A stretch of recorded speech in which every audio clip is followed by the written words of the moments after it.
about any ideology can metastasize, and any kind of ideology or movement, and become very narcissistic, essentially. And I mean narcissistic in the sense that, those who might not be familiar, this is a very, very misleading word. We did a video covering a bit of this topic called Cultural Narcissism and The Narcissist Needs a New Name. And that kind of covers what we're referring to there a bit. There's, of course, the term narcissism, for those who might not have been intimately entangled in narcissistic systems or made aware of it yet. Then they are, and they just have no idea. I have no idea how bad it actually really is, and how unnatural it really is. Unnatural in the sense that there's no organic homeostasis.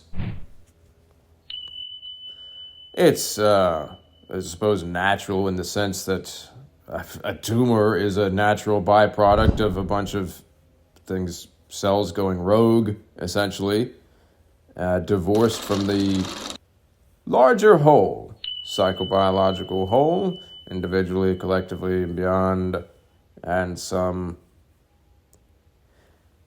But anyway, just about any ideology can metastasize and essentially be overtaken by very narcissistic people. Sociopathic people, essentially. I mean, that's what we're really talking about here. And it can degrade significantly, become corrupted, and then at some point just become like a haven for high-functioning lunatics, basically, and then it really goes south. But the thing is, with any ideology that takes any kind of traction, generally speaking, there are kernels of truth within this ideology, but this is what makes it appear alluring to begin with. And we tend to get this kind of counter-mandate once the ideology begins metastasizing and or afterwards, where it's become very corrupt and parasitic, that we tend to want to throw the baby out with the bathwater. And this is not so good for a number of other reasons.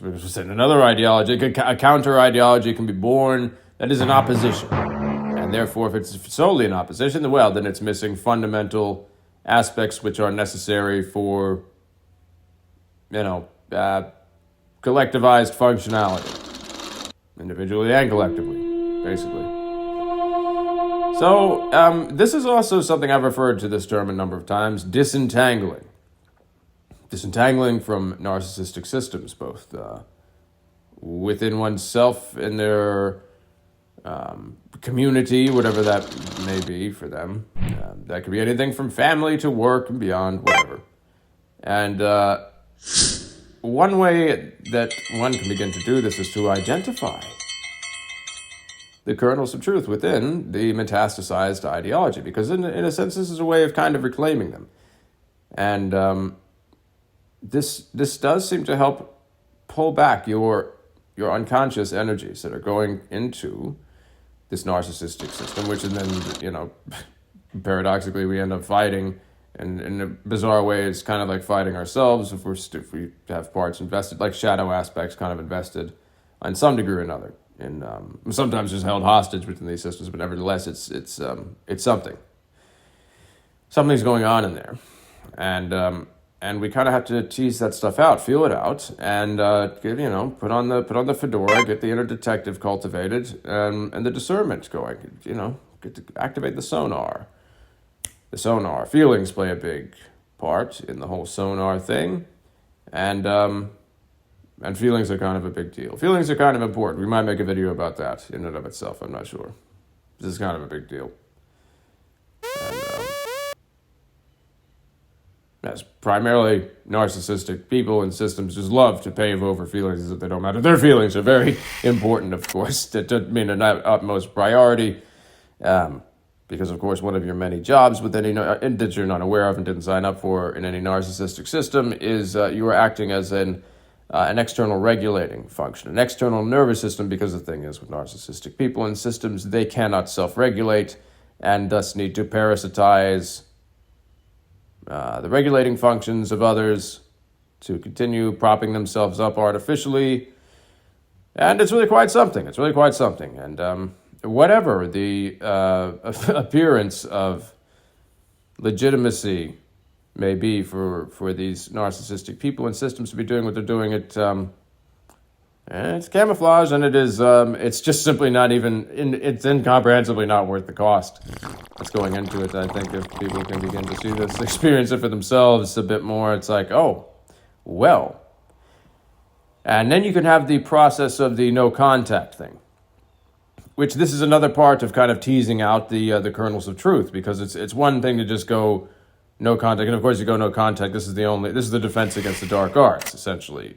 You can't fight zombie with zombie because that's fuel to the construct. That's still narcissistic supply. It's still attention. It's still giving them energy. It's still investing in them to some degree or another. So what you can do is go into these aspects of oneself and recover what is invested in them unconsciously, typically. And that's where these machinations are occurring, by and large. And the unconscious is essentially a quantum supercomputer, and thankfully, there are a number of symbolic roadmaps and blueprints that have been elucidated by people out there that have been doing terrific work, like the Young to Live By folks. You can find them here on the YouTube, the old YouTube, the boob tube, YouTube, and boob tube. That's a relatively antiquated term. It'd be nice to bring that. I'm taking it back. We're bringing it back. We're bringing back the boob tube. In fact, you know what? Maybe it's time to make a new platform. You know, I know there's alternatives to YouTube, like BitChute, Minds. Does Minds even still think? I haven't heard anybody talk about Minds for a while. I don't know. Let's get another one going. Let's get the boob tube going. What are you doing, Mickey? I'm watching the boob tube. You know, just just boobing it up down here, and just tubing and boobing left and right. You know, up and down, left and center. I don't know. You know.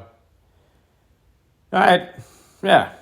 Well, I'll come back to it. Yeah, I'm going to be boobing and tubing for a while, you know. So, Roger, or something, you know, whatever. Yeah.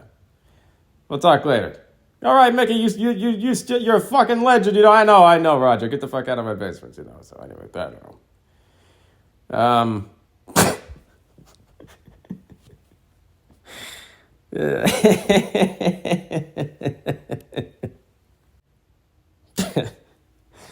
But anyway.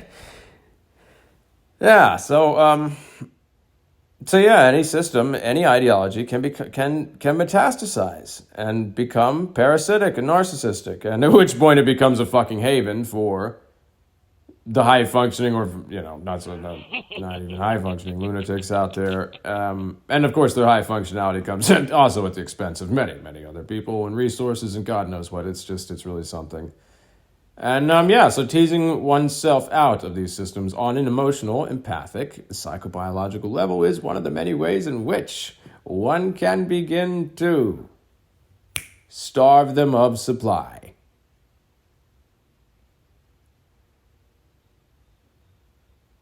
That's it. That's the defense against the dark arts. And it's really quite something. They become very discombobulated. It's something. And it can be difficult at times because you might begin to find just how empathically invested you are in these kinds of people, or it can be completely unconsciously, in these strange ways that run kind of deep. And now this is also quite something for your reclamation as a person, as a functional person, perhaps even something more. Who's to say? Perhaps the idea of human is something that's been quite a denigrated concept within the world at large as well. An artificially minimized and degraded. Think, oh, well, we're only human. You're only human. Oh, yeah, how about that? Well, what if there's a bit more to it than that? What if there's significantly more to it than that? What if this idea of what it allegedly means to be human, as proposed. And again, kernels of truth throughout it, so that this is another construct to be teased out of.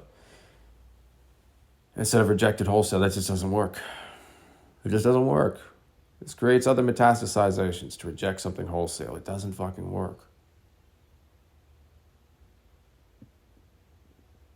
There's got to be you've got to find legitimacy within it. And in essence, in some kind of Aikido-like disentangling, taking it back.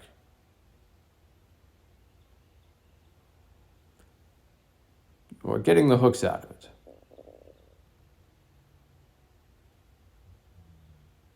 And the feeding tubes out of it. And then, my goodness, can begin to become something else entirely. What do you know?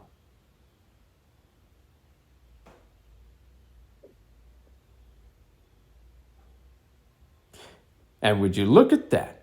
Well, would you just look at that? I think that's about it for this one. So, thanks for tuning in. And until next time.